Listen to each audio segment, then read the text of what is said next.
Okay, so this is a tutorial on the different layers of the abdominal wall. So firstly I'm just going to show you the various muscles very briefly, and then we'll run through the different layers that make up the abdominal wall. So right in the middle we've got this muscle here, which is called the Rectus Abdominis, and then on the side laterally we've got three different muscles. So superficially we've got this muscle with its fibers oriented inferomedially, so this is the external oblique muscle. I'll just remove that. Underneath the external oblique we've got the internal oblique, and this has the majority of its fibers oriented superomedially. And then underneath this we've got the Transversus Abdominis with its horizontally oriented fibers. So let's just take a look at a cross section. So we're going to slice the abdomen in half, and we're going to look at a cross section and the different layers that we pass through.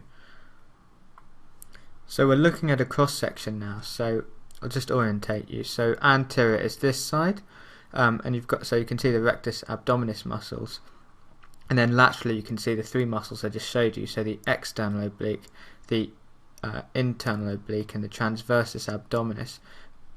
So we'll just look at we're going to just imagine passing a needle through the lateral side of the abdomen. So we're going to take a look at the layers that a needle would pass through if we stuck it through this side of the person. So the first thing we'd pass through is obviously the skin, so I'll just draw that on here. And then next we'd pass through the superficial fascia. So the superficial fascia consists of two layers. You've got the superficial fatty layer, which is called campus fascia, and you've got the deeper membranous layer, which is called scarpus fascia. So the way I remember which way round these two go is that the letter C is before the letter S, so campus is more superficial than scarpus fascia. So I'll just draw that on here. So we've got, just scribble that on. So this is the superficial fascia, this is the fatty campus fascia,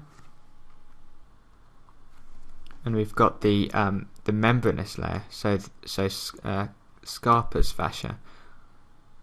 So this is the superficial fascia, and that lies under the skin.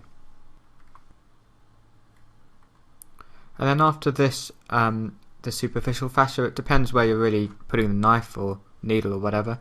So if we're putting it through the lateral part of the abdomen, so through here, we're next going to pass through the muscles that I showed you, so the external and internal obliques and the Transversus Abdominis muscle. If we're chopping through here, then we'll pass through the aponeuroses of these muscles, and obviously if we put it through here we'll pass through the rectus sheath and the Rectus Abdominis muscle. So let's just say we're passing the knife through this part here.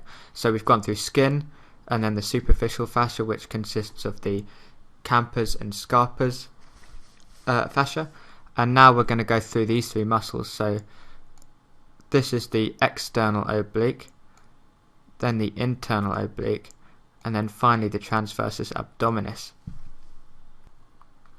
So after the Transversus Abdominis, there's this thin layer of fascia which is called the Transversalis Fascia, and this lines the Transversus Abdominis, and it also lines the abdominal cavity. So it lies right underneath the Transversus Abdominis, and it runs just underneath, and it lines the abdominal cavity. So I'm drawing this on in green. So this is the Transversalis Fascia. So underneath the Transversalis Fascia we've got the extraperitoneal fascia. So I'll draw this on in purple. So this is a thin layer of connective tissue, and this lies between the Transversalis Fascia and the next layer, which is the Parietal Peritoneum. So that's why it gets the name extraperitoneal fascia, because it lies outside the Parietal Peritoneum. So I'll just draw the Parietal Peritoneum on here in red. So this is the final layer of fascia that your needle will pass through, or knife, or whatever you're using. So the parietal peritoneum lines the walls of the abdomen, and it's a thin serous membrane. So the peritoneum, you've got the parietal peritoneum, which lines the walls of the abdomen, and you've got the visceral peritoneum, which covers the viscera, and then you've got mesenteries, which is kind of a doubling up of the peritoneum to wrap around the organs and suspend it from the abdominal walls. But I'll do another tutorial on the peritoneal cavity and the peritoneum. So those are the layers of the abdominal wall. So you've got the skin, the superficial fascia consisting of campers and scarpers fascia, so fatty and membranous fascia. And then you've got the three muscles, the external and internal obliques, and the Transversus Abdominis muscle. And then you've got the Transversalis Fascia, which lies immediately below these muscles. And then you've got the extraperitoneal fascia, and then below that you've got the Parietal Peritoneum.